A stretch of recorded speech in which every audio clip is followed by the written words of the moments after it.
All right. You can still see the PowerPoint, I guess. My computer is lagging a little bit. Yeah. Yeah, thank you. Okay, let's start then. So let's start with a short introduction to software configuration management, which we also call SEM. Hopefully you guys have some idea what SEM is, but let's do a quick recap. So in short, SEM is a task that involves identifying, organizing, and controlling change and modification to our software. And we have brought up 4 examples of topics, also called activities surrounding SEM, where we have the configuration identification, which refers to identifying distinct components of a given system that will be managed by the SEM.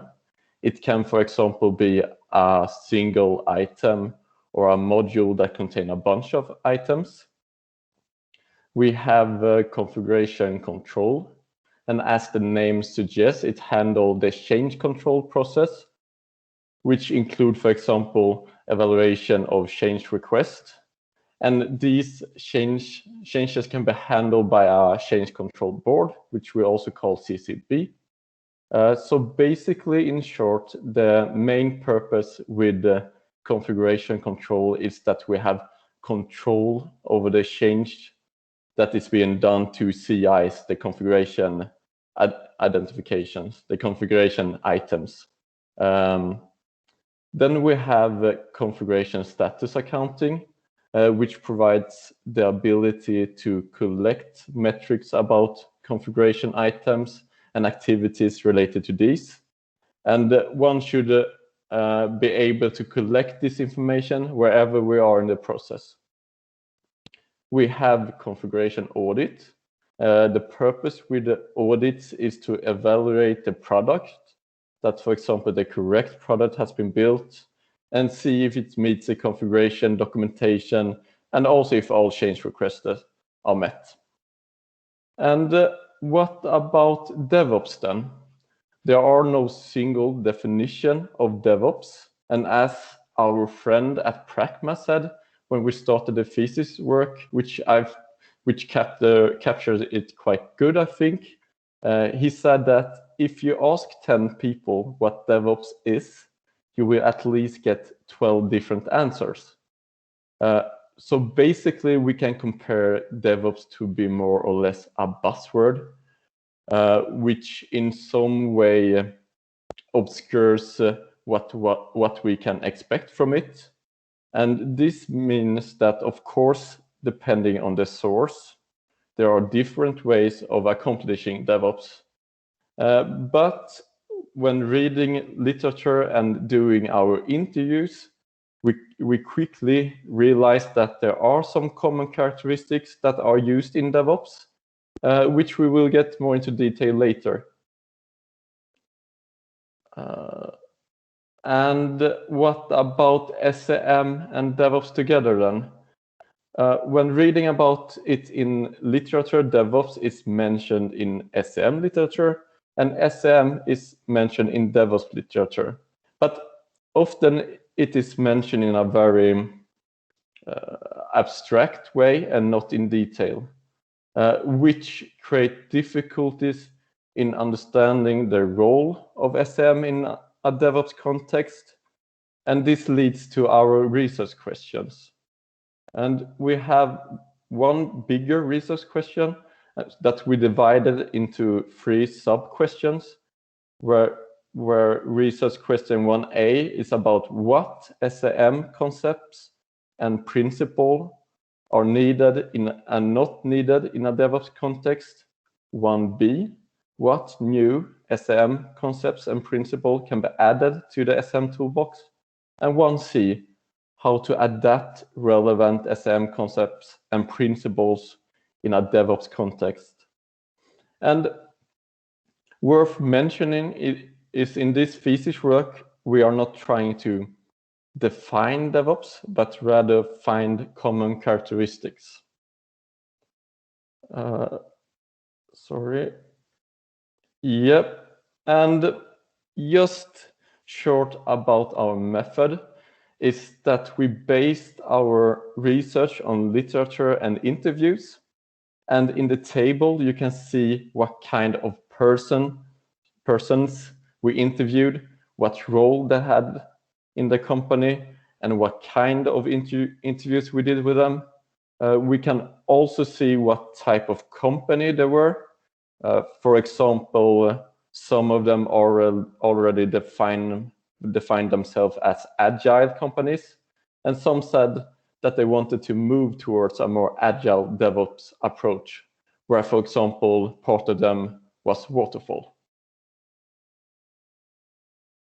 And as I mentioned before, we could see common characteristics appearing when doing the interviews and literature research. And on this slide, you can see what characteristics we found, the DevOps characteristics. And I will not go into detail in every single one of them, but if you are more interested in reading about them, I think we can share a link after the meeting. However, if we take some example from the list, for example, automation, that we should try to automate as much as possible and decrease repetitive tasks in DevOps. This could, for example, be that we should automate the testing process, automate the CI/CD process, monitor, and so on. We have quality assurance, that we should assure the quality of the product, which in the interviews and literature could be done of a group of people for the more strictly regulated teams, but could even be done better with automation. We have shift left, which means moving, for example, continuous testing, monitor, and CI/CD earlier in the process and the development lifecycle. We should monitor as much as possible, which also should be done continuously during the process, which will in turn create continuously feedback. And then we have the continuously feedback loops, for example, and this means, for example, to be able to react to change and be competitive with the market. We have sharing, that we want to share information in the team and not keep information between different roles and people, which easily can become bottlenecks. We have a culture that we should have an holistic view, share knowledge, so that we avoid handovers. Change management, where we should be able to react to change in a fast way, and also, as I mentioned before, to keep us competitive with the market.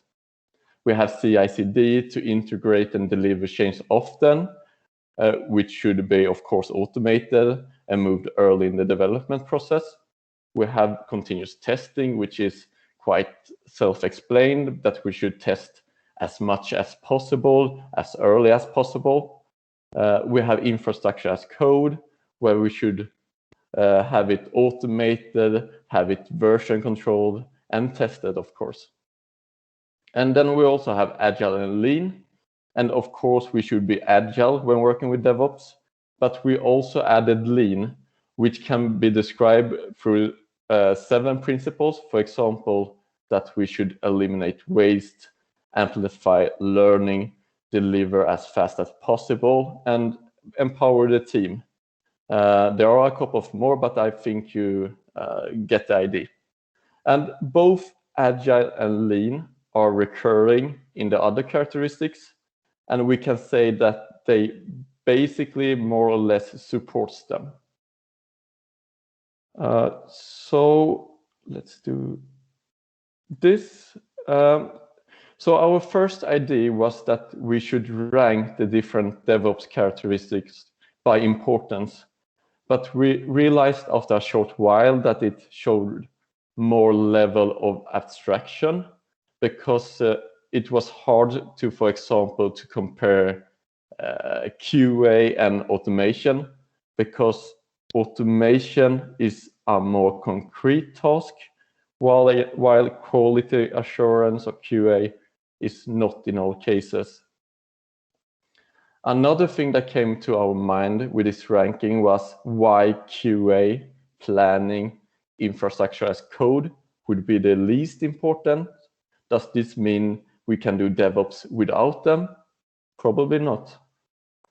So let's do that.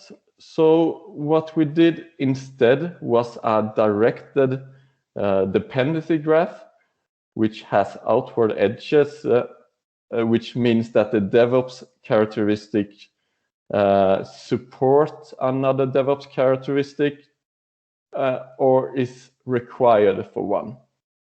And to take some examples from the graph, we have, for example, automation.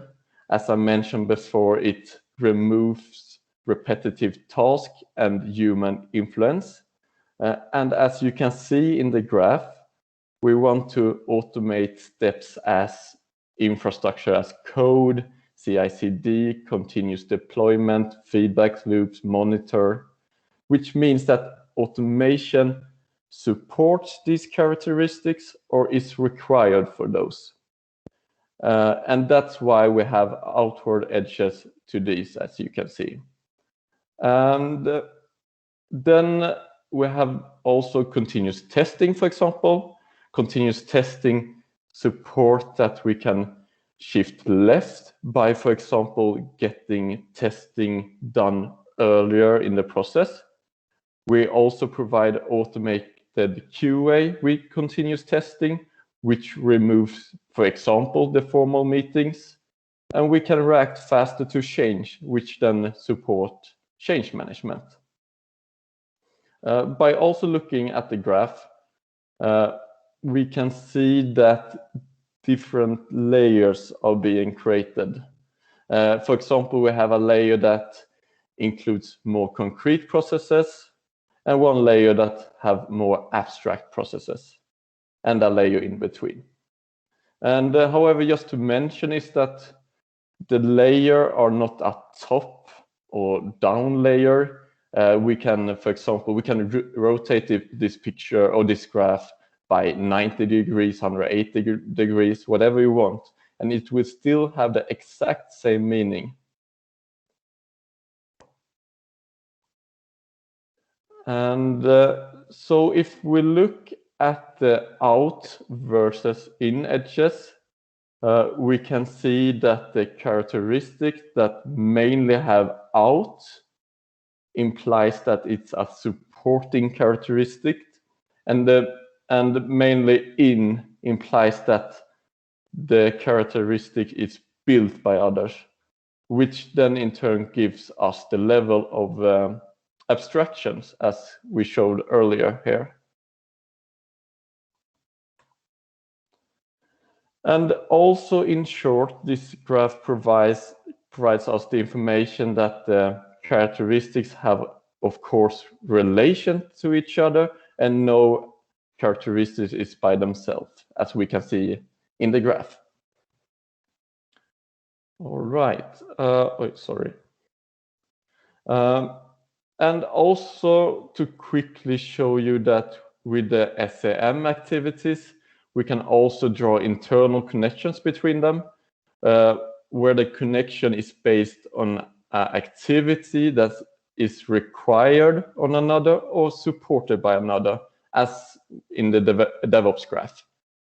And what's interesting about this picture graph is that we get 3 subtrees, where the left subtree is more about the development process, and the right or the middle subtree is more about building and releasing, and the right subtree is more that supports the development process with the version control, workspace management, and teamwork, as I think you are all aware of and know what they mean, or I hope so at least.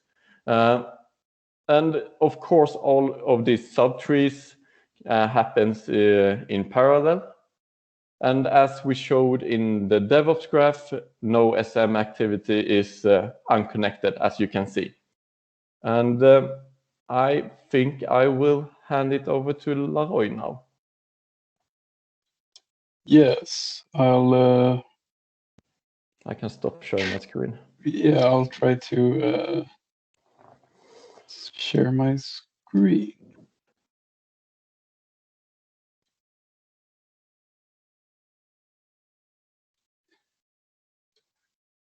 Okay, you can see something? Yes.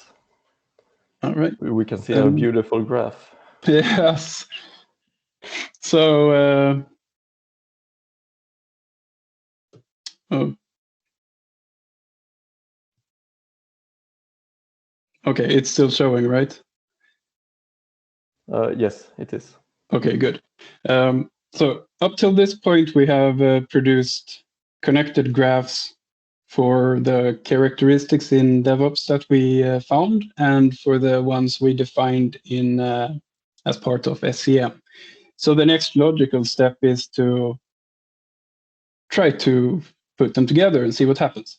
So we did. And the left column here are our SCM activities, and the middle one is our DevOps characteristics. And we have a new one to the right, DevOps activities. And if you're familiar with the DevOps 8 symbol, is it not visible? Okay. There's an image of an infinity loop with these basic activities in it, and this is just a variant of that, just to have something concrete and something that people likely have seen before to map these DevOps characteristics to. But the most interesting part is the two first columns here, and the most eye-catching thing, I think, is that you immediately see that no SCM activity is unconnected. Everything has connection to at least one DevOps characteristic. And it might be worth to mention also that these dependencies or connections aren't, I wouldn't say that they are complete. These are the obvious ones, perhaps. And so you could find many more. And if you start to look for more, you start to find different types of relationships and dependencies, and then you get a multi-layered graph and so on. So it quickly spins out of control. But this is a good representation of just showing that there are plenty of relationships between these. And we could have an hour talk just about this, but we will quickly move on. So in relation to the research questions, then what did we actually come up with here? So what SCM concepts and principles are needed and not needed in a DevOps context? And I have this very, very provocative table here. So we defined needed loosely to mean something along the lines of if they bring value or if they are present in some way already in a DevOps characteristic or through a DevOps characteristic. And based on this, we came to the conclusion that pretty much every SCM activity is needed in DevOps, with the apparent exception of CM plan. So we'll get right into that. With the next research question, what new SCM concepts and principles can be added to the SCM toolbox? And I can start by saying that concluding that CM plan isn't needed is probably a bit dramatic, because the first thing we do is to suggest a CM plan, basically. But the main difference is how these documents or sources are handled over time. So our suggestion here is to have a more living document or a collection of information that very much to a real higher degree embraces some of the concepts and principles of DevOps. So for example, as the list here says, we want it to be open to change, and we want to have it as a resource for everyone. And being a resource for everyone and open to change means that everyone has the capacity and capability of actually making changes, and in a very open way. And using it like this could lead to a lot of transparency and general openness, and really the characteristic of sharing is the focus here, I think. And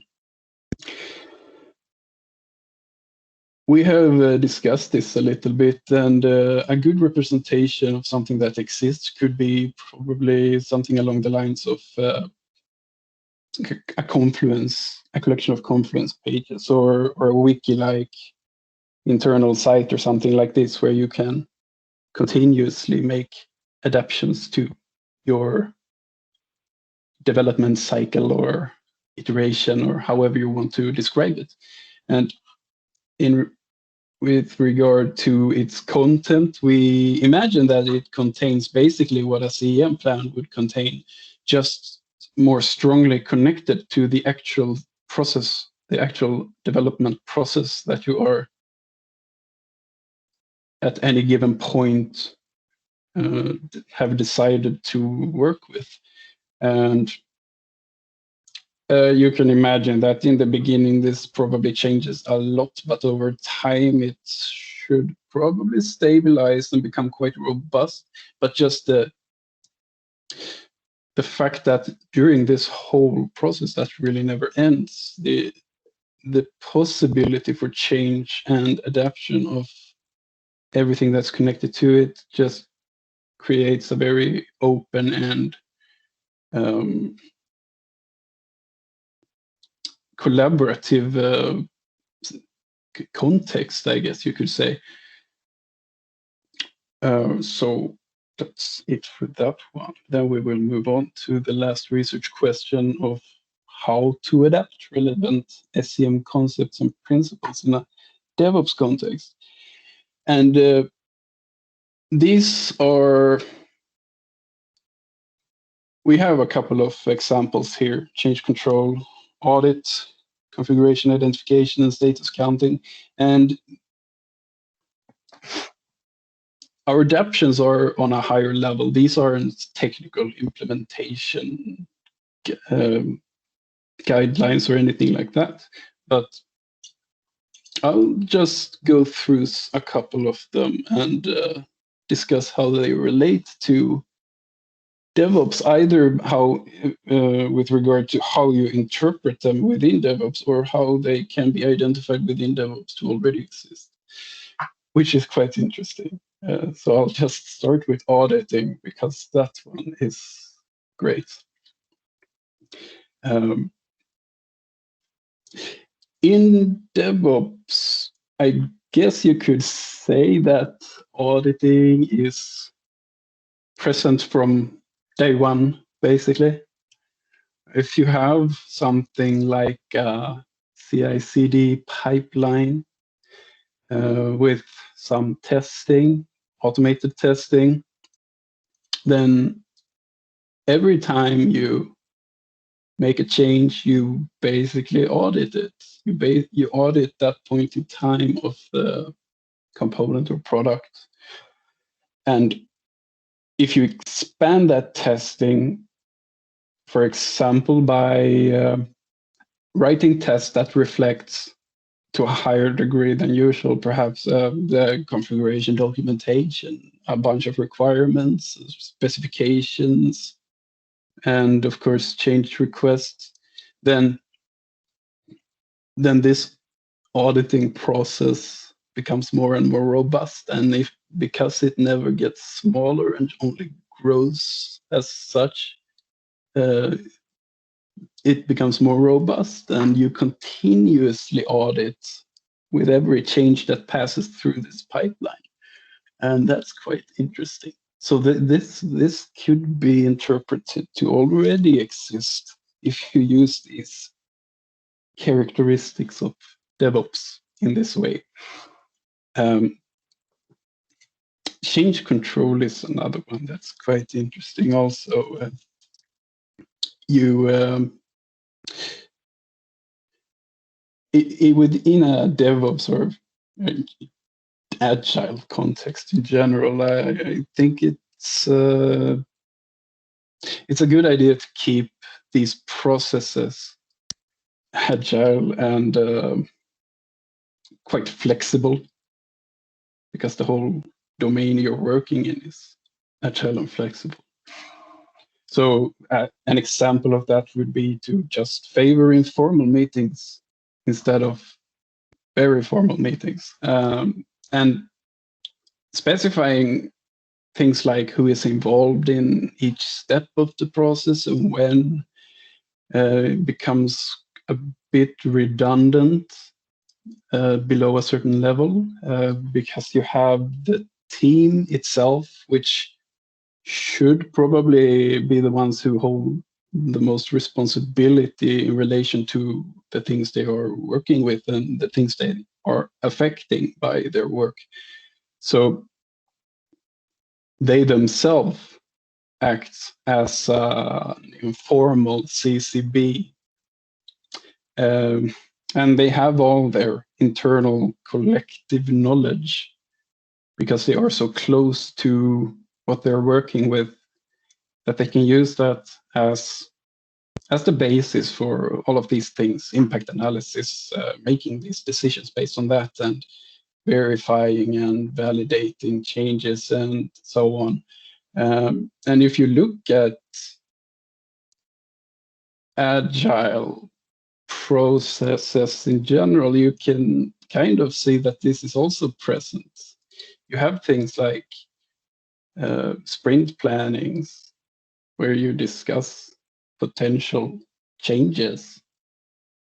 And those discussions will probably have some kind of analysis in them. These are informal impact analysis being done as you go, and they happen often, and it moves quickly because it's supposed to happen.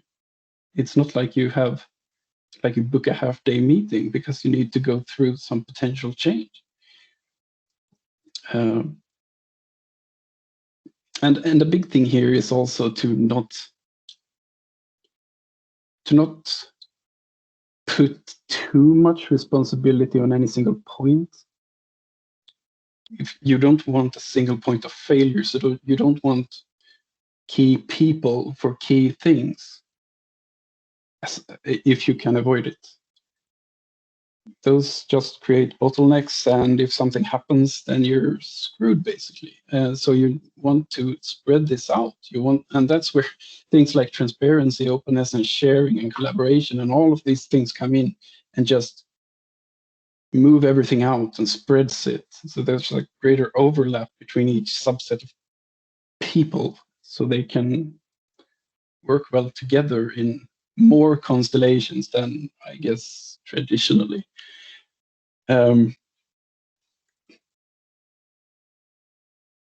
So in conclusion, then, we have looked at SEM activities and which ones are needed in DevOps, and basically everything is needed, including the CM plan, but not in its current shape, form, and how it's being used, perhaps. And we also provide guidelines, I guess you can call it, for how SEM can be done in DevOps. And if you're interested in that, I really suggest you read our thesis, because it's fabulous. And that section is really interesting, I think, just based on the parallels that can be drawn using these graphs that we produced earlier. And with that, I want to say thank you for listening, and I hope you enjoyed it. Thank you. I have some question, if it's okay. Yes. Yes. this probably assume that you have a very advanced DevOps environment. Basically, I mean, you can the idea to removing the scene plan is, of course, is things is automated. You don't need to have rules because it's already automated. For instance, let's say they have a very advanced automated test system that automatically generate the test a defect when a test case fails. So thereby you don't have any manual interpretation of test cases, and then a manual person is creating a defect. So it's automatically created, but in reality, it's very hard to achieve this. Have you thought about that? Yes, somewhat. These things that we describe here are, if you can call it a perfect world scenario, because this isn't a static adaptation of an SCM activity into a DevOps subset of DevOps characteristics. So you can try to do this at different places, and you will probably get dramatically different results. And just to add also is that it will be a process, but we think that it's possible, but maybe not over a day, but after a while adapting. So we think it's possible, but it will, of course, take a while if you are a waterfall company or something like that. Yeah, I was thinking more about one big, a huge problem when it comes to, for instance, defect is that quite often the problem is not a defect in the product, it's rather a problem in the environment. And that's why you can't, if you're running automatic tests, maybe let's say 1,000 test cases for a day, and you can't automatically generate hundreds of defects due to a server is down, something. So that is something that will make it quite hard in some organizations, at least. But yeah, can't you test your environment as well? You can write test cases for that.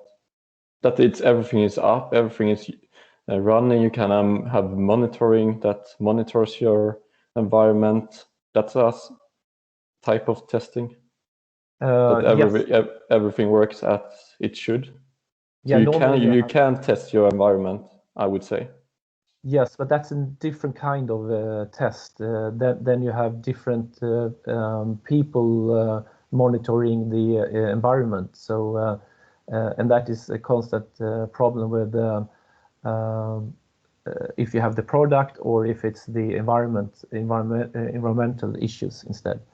But of course, that is the best thing if you can detect environmental problems also directly. But it's just saying that it's hard sometimes to automate that part, and so I still think that you still have manual labor involved in some of the steps. Okay. Yeah. Okay, sorry, excuse me. You were very fast with the Q&A session there, so please, it would be nice for all of us to know who is asking the question. So please state your name before you have a question. So it would be good. And if you would like to turn on the video, you can do that as well, so we can see. I see that Tom is putting his hand up. Yes, Tom, please go ahead. Okay. Well, I think it's just building on the comment just before here. When you define your CIs, where should you draw the system boundary? Because I think yes, what's talked about. It's so important to understand the environment, and I'm involved in a project where we look at DevOps for CPS, other physical systems. And if you take like a signaling system that you're gonna, get out in the brownfield, in the environment that's already there, and it's gonna a lot of things to change, would be changing. But you still like to have iterative or continuous releases of the new signaling system. But how do you keep control of the environment? Isn't that, have you sort of have any ideas about that? What is a practical way to draw your system boundary for, and therefore, take a decision on what is CI is for us and what is not? Well, a common theme when we did our interviews was that many had a base set of predefined CIs they started with in some sense, and never really knew the end point, and everything in between was just an iterative process of what worked and what didn't. And controlling that in an agile context like this, I think is sprint to sprint really. What happened with this thing we did? Was it needed, or can we just scrap it? We didn't move anywhere with this. And you can add things to have tighter control, if you want to call it that, with things like infrastructure as code, and just generally configurations as code, which will provide some kind of frame for what you're doing. And I mean, it's harder to change something if it's specified in code, or compared to if you have just talked about it. I agree. Yeah, well, thanks, because I think the CM can really bring lots of value, as you pointed out, in order to also keep control of the external system to your software, which is your system of interest, but really help to keep control of where, so you don't ship something into an environment that suddenly has changed, and then or your test tools have changed, or All right. Yes, yeah. Definitely. Yeah, exactly. All right, thanks. Thanks for the question. Okay, thank you, Tom. More questions? Yes, Christian, I just have a comment to Tom there, that if we want to work in a DevOps sort of mentality or way of working or culture, it is important to take control over the target environment. It's one of the key things about DevOps when switching towards DevOps, that you have control over the environment from development. So there is no third party involved in that configuration, which is also what binds Dev and Ops together. And where CM can bring a lot of value. Absolutely, yes, Yeah, absolutely, yeah, and of course you need full traceability and everything we are used to in a CM context. Definitely, yeah, I'm not objecting to that, but just so that we make sure that we have control over the target environment as well. It's not like there shouldn't be an ops department that is sort of outside of this pipeline or whatever we are using to deliver our product to. There should be full control from the same side all the time. Yeah, that was just it. Sorry. Thank you, Christian. More questions?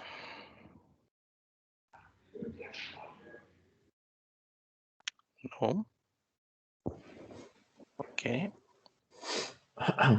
Seems like everyone is pleased here. So then, Margareta here. Yeah, Margareta, I'm having please. a question.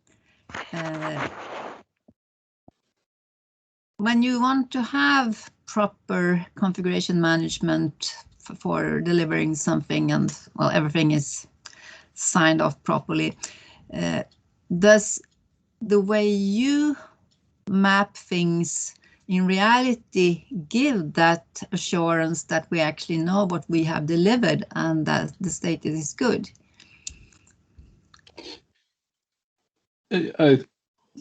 I would say it's based on your specific implementation of these ideas, but assuming that it is, then yes.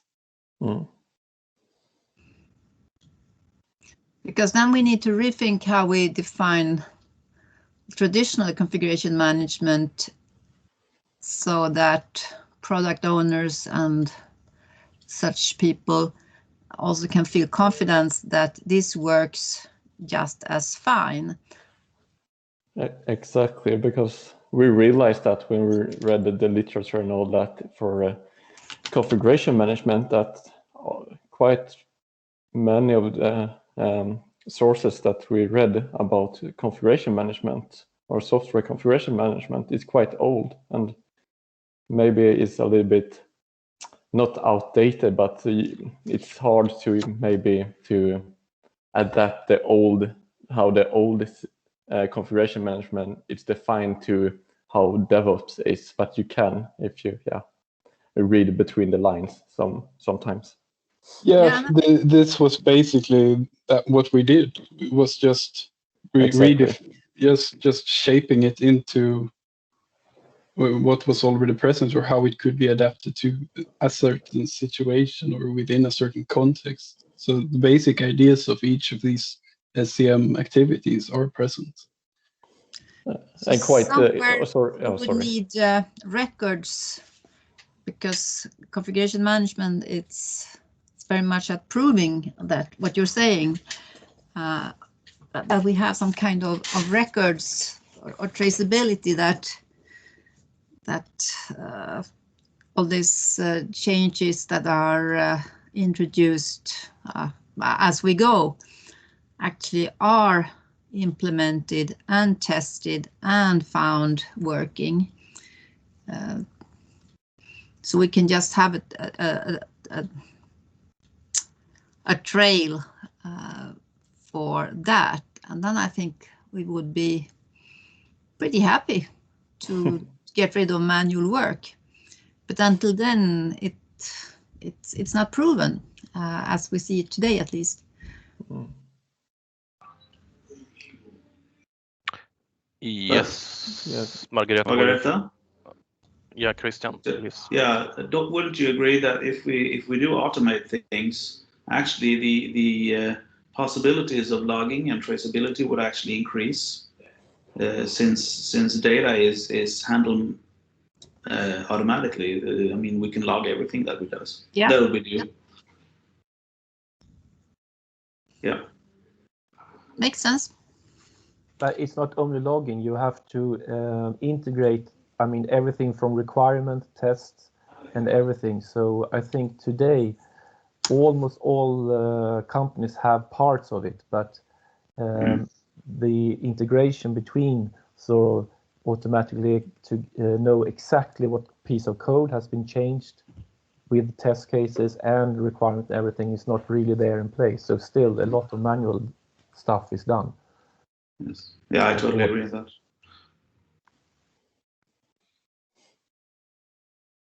But of course, if any part of code is changed and is traced all the way to before it's shipped, then you can be absolutely certain what is included in the delivery.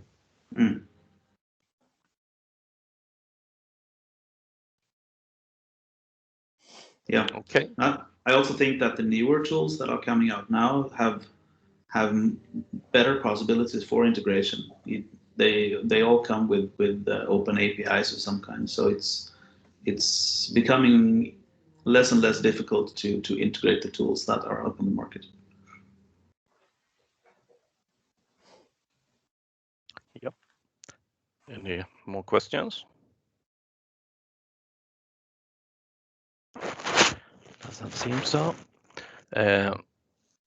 Okay, thank you, Eric and Laroy, for the interesting presentation.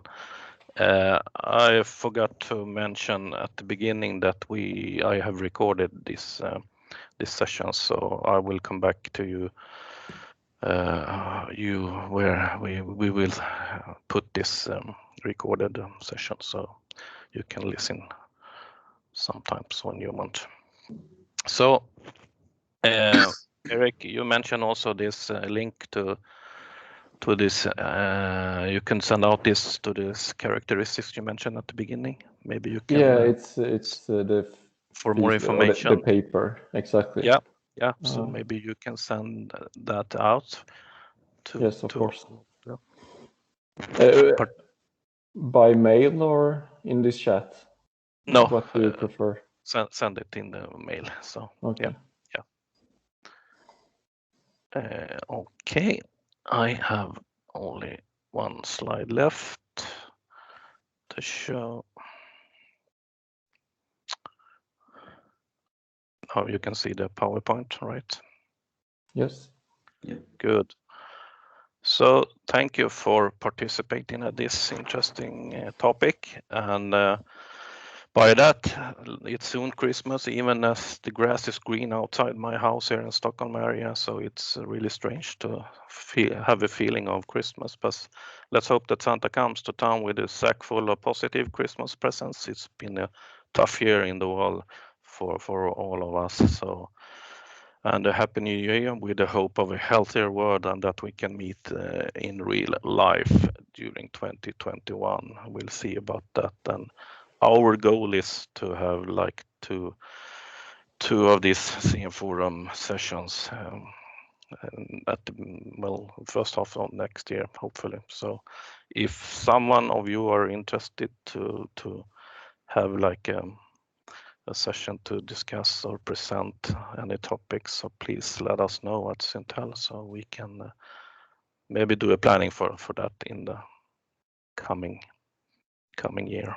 So, and by that, I want to thank you all for participating here and have a good evening and Merry Christmas and Happy New Year. And thank you for showing interest in our research work, and thank you for the questions. Thank you. Bye-bye. Bye-bye. Bye, everybody. Thank you. Goodbye.